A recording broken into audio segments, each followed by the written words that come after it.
ಎಲ್ಲರಿಗೂ ಗಣರಾಜ್ಯೋತ್ಸವ ದಿನದ ಶುಭಾಶಯಗಳು. ಇಂದು ನಾವು ಗಣರಾಜ್ಯೋತ್ಸವ ದಿನವನ್ನು ನೃತ್ಯ, ಭಾಷಣ, ನಾಟಕ, ಹಾಡುಗಳು, ಚಿತ್ರಕಲೆಗಳ ಮೂಲಕ ಆಚರಿಸುತ್ತೇವೆ. ಆದರೆ ಅದರಿಂದ ಹೊರತಾಗಿ ಇಂದು ನಾವು ವಿಶ್ವದಲ್ಲೇ ಅತ್ಯಂತ ಶ್ರೇಷ್ಠ, ದೊಡ್ಡದಾದ ಭಾರತದ ಲಿಖಿತ ಸಂವಿಧಾನವು ನಮ್ಮೆಲ್ಲರಿಗೂ ಸ್ವತಂತ್ರವಾಗಿ, ಸಮಾನತೆಯಿಂದ, ಭ್ರಾತೃತ್ವದಿಂದ, ಸಮಗ್ರತೆಯಿಂದ ಒಟ್ಟಾಗಿ ಬಾಳುವಂತೆ ಹಾಗೂ ಯಾರ ಗುಲಾಮರಾಗಿಯೂ ಮತ್ತು ಯಾರ ಕಪಿಮುಷ್ಟಿಗೂ ಒಳಗಾಗದಂತೆ, ಯಾರ ಕೈಯಾಳುಗಳಾಗದಂತೆ ನಮ್ಮ ಇಚ್ಛೆಗಳಿಗನುಸಾರವಾಗಿ ನಮ್ಮ ಜೀವನವನ್ನು ನಡೆಸಲು ನಮ್ಮ ಶ್ರೇಷ್ಠ ಸಂವಿಧಾನವು ನಮಗೆ ನೀಡಿರುವ ಮೂಲಭೂತ ಹಕ್ಕುಗಳ ಮಹತ್ವದ ಬಗ್ಗೆ ಇಂದು ನಾವು ನಿಮ್ಮೆಲ್ಲರಿಗೂ ಕಿರು ನಾಟಕದ ಮೂಲಕ ಪ್ರದರ್ಶಿಸಲು ಹೊರಟಿದ್ದೇವೆ. ನಾನು ನಿಮ್ಮ ಸಂವಿಧಾನ. ನಿಮ್ಮೆಲ್ಲರಿಗೂ 3ನೇ ಭಾಗದಲ್ಲಿ 12ರಿಂದ 35ನೇ ವಿಧಿಯಲ್ಲಿ 6 ಮೂಲಭೂತ ಹಕ್ಕುಗಳನ್ನು ನೀಡಿದ್ದೇನೆ.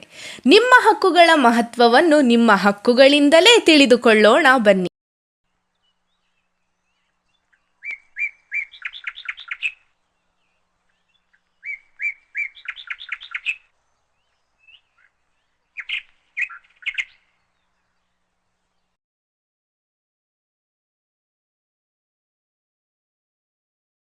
ನಾನು ನಿಮ್ಮ ಸಮಾನತೆಯ ಹಕ್ಕು.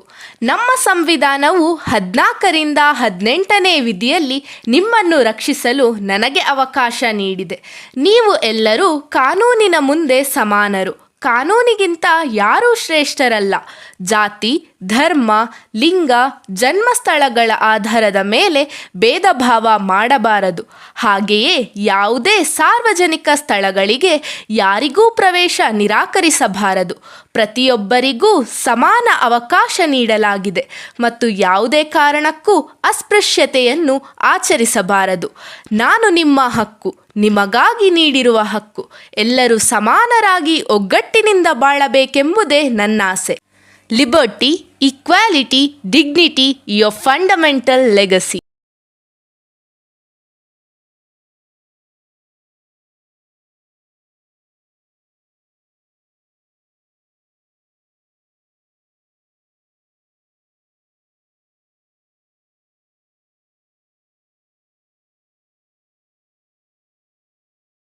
ನಾನು ನಿಮ್ಮೆಲ್ಲರ ಸ್ವಾತಂತ್ರ್ಯದ ಹಕ್ಕು. 19ರಿಂದ 22ನೇ ವಿಧಿ ಅಡಿಯಲ್ಲಿ ವಾಕ್ ಮತ್ತು ಅಭಿಪ್ರಾಯ ವ್ಯಕ್ತಪಡಿಸುವ, ಶಸ್ತ್ರರಹಿತ ಶಾಂತಿಯುತವಾಗಿ ಸಭೆ ಸೇರುವ, ಸಂಘ ಸಂಸ್ಥೆಗಳನ್ನು ಸ್ಥಾಪಿಸುವ ಹಾಗೂ ಭಾರತದಾದ್ಯಂತ ಸಂಚರಿಸುವ, ವಾಸಿಸುವ, ಯಾವುದೇ ವೃತ್ತಿ ಹೊಂದುವ ಸ್ವಾತಂತ್ರ್ಯ ನೀಡಲಾಗಿದೆ. ಭಾರತದ ಪ್ರತಿಯೊಬ್ಬ ಪೌರರಿಗೂ ಇದು ರಕ್ಷಣಾತ್ಮಕ ಹಕ್ಕಾಗಿದೆ. ಯಾವುದೇ ಕಾರಣವಿಲ್ಲದೆ ವ್ಯಕ್ತಿಯನ್ನು ಬಂಧಿಸುವಂತಿಲ್ಲ ಹಾಗೂ ಜೀವ ತೆಗೆಯುವ ಅಥವಾ ಸ್ವಾತಂತ್ರ್ಯ ಕಸಿದುಕೊಳ್ಳುವ ಹಕ್ಕು ಯಾರಿಗೂ ಇರುವುದಿಲ್ಲ. Freedom and equality, your birth right.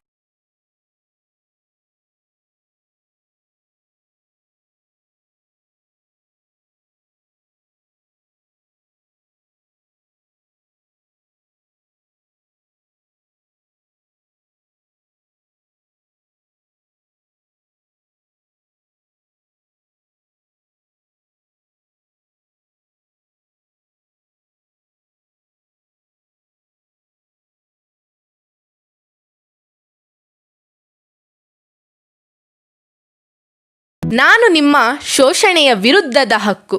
23ರಿಂದ 24ನೇ ವಿಧಿಯಲ್ಲಿ ಮಹಿಳೆಯರು, ಮಕ್ಕಳು, ಬಡವರು ಹಾಗೂ ದುರ್ಬಲ ವರ್ಗಗಳಿಗೆ ಸೇರಿದವರನ್ನು ಶೋಷಣೆಯಿಂದ ರಕ್ಷಿಸಲು ನನಗೆ ಅವಕಾಶ ನೀಡಲಾಗಿದೆ. ಯಾವುದೇ ನಾಗರಿಕನ ಮೇಲೆ ನಡೆಯಬಹುದಾದ ಶೋಷಣೆಯನ್ನು ನಿರ್ಬಂಧಿಸಿ ಸಂವಿಧಾನಾತ್ಮಕ ರಕ್ಷಣೆ ನೀಡುತ್ತೇನೆ. 14 ವರ್ಷಕ್ಕಿಂತ ಕಡಿಮೆ ವಯಸ್ಸಿನ ಮಕ್ಕಳನ್ನು ಕಾರ್ಖಾನೆ, ಗಣಿ ಅಥವಾ ಅಪಾಯಕಾರಿ ಕೆಲಸಗಳಿಗೆ ನೇಮಿಸಿಕೊಳ್ಳುವಂತಿಲ್ಲ. ಬಲವಂತದ ದುಡಿಮೆಯನ್ನು ನಾನು ನಿಷೇಧಿಸುತ್ತೇನೆ. Your freedom, your voice, your right.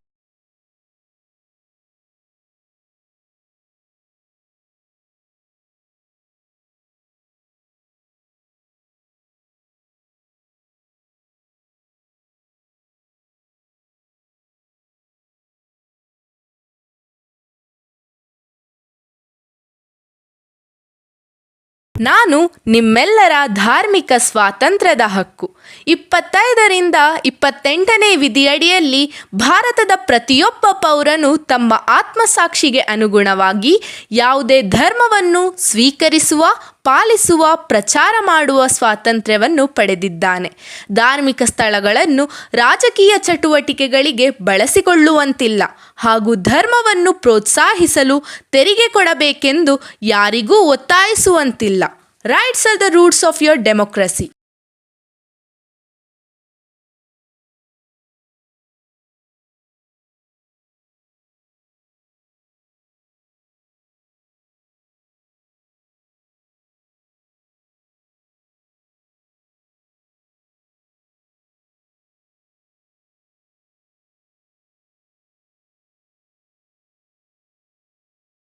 ನಾನು ನಿಮ್ಮ ಸಾಂಸ್ಕೃತಿಕ ಹಾಗೂ ಶೈಕ್ಷಣಿಕ ಹಕ್ಕು 29ರಿಂದ 30ನೇ ವಿಧಿಯಡಿಯಲ್ಲಿ ಧಾರ್ಮಿಕ ಮತ್ತು ಭಾಷಾ ಅಲ್ಪಸಂಖ್ಯಾತರ ಹಿತಾಸಕ್ತಿಗಳನ್ನು ರಕ್ಷಿಸುವ ಉದ್ದೇಶದಿಂದ ನನ್ನನ್ನು ಸಂವಿಧಾನದಲ್ಲಿ ಅಳವಡಿಸಲಾಗಿದೆ.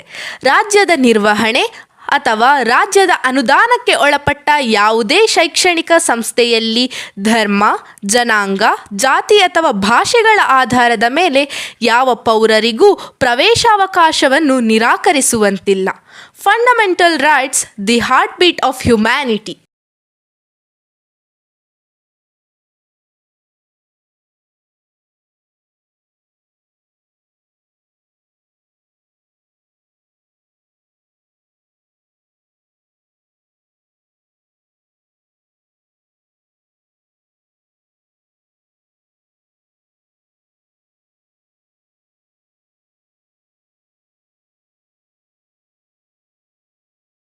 ನಾನು ನಿಮ್ಮೆಲ್ಲರ ಸಂವಿಧಾನಾತ್ಮಕ ಪರಿಹಾರಗಳ ಹಕ್ಕು. ನನ್ನನ್ನು 32ನೇ ವಿಧಿಯಲ್ಲಿ ನಿಮ್ಮೆಲ್ಲರ ಮೂಲಭೂತ ಹಕ್ಕುಗಳನ್ನು ರಕ್ಷಿಸಲು ನೇಮಿಸಲಾಗಿದೆ. ನಮ್ಮ ಸಂವಿಧಾನದ ರಚನಾಕಾರರಾದ ಡಾಕ್ಟರ್ BR ಅಂಬೇಡ್ಕರ್ ರವರು ಈ 32ನೇ ವಿಧಿಯನ್ನು ಸಂವಿಧಾನದ ಆತ್ಮ ಮತ್ತು ಹೃದಯ ಎಂದಿದ್ದಾರೆ. ನಿಮ್ಮ ಹಕ್ಕುಗಳಿಗೆ ಯಾವುದೇ ವ್ಯಕ್ತಿ, ರಾಜ್ಯ ಅಥವಾ ಕೇಂದ್ರ ಸರ್ಕಾರದಿಂದಾಗಲಿ ಧಕ್ಕೆ ಉಂಟಾದರೆ ನೇರವಾಗಿ ಸುಪ್ರೀಂ ಕೋರ್ಟ್ ಅಥವಾ ಹೈಕೋರ್ಟ್ಗೆ ಅರ್ಜಿ ಸಲ್ಲಿಸಿ ರಕ್ಷಣೆ ಮತ್ತು ನ್ಯಾಯ ಪಡೆಯಬಹುದು. Justice for all, rights for everyone. ನಾನು ನಿಮ್ಮ ಸುಪ್ರೀಂ ಕೋರ್ಟ್.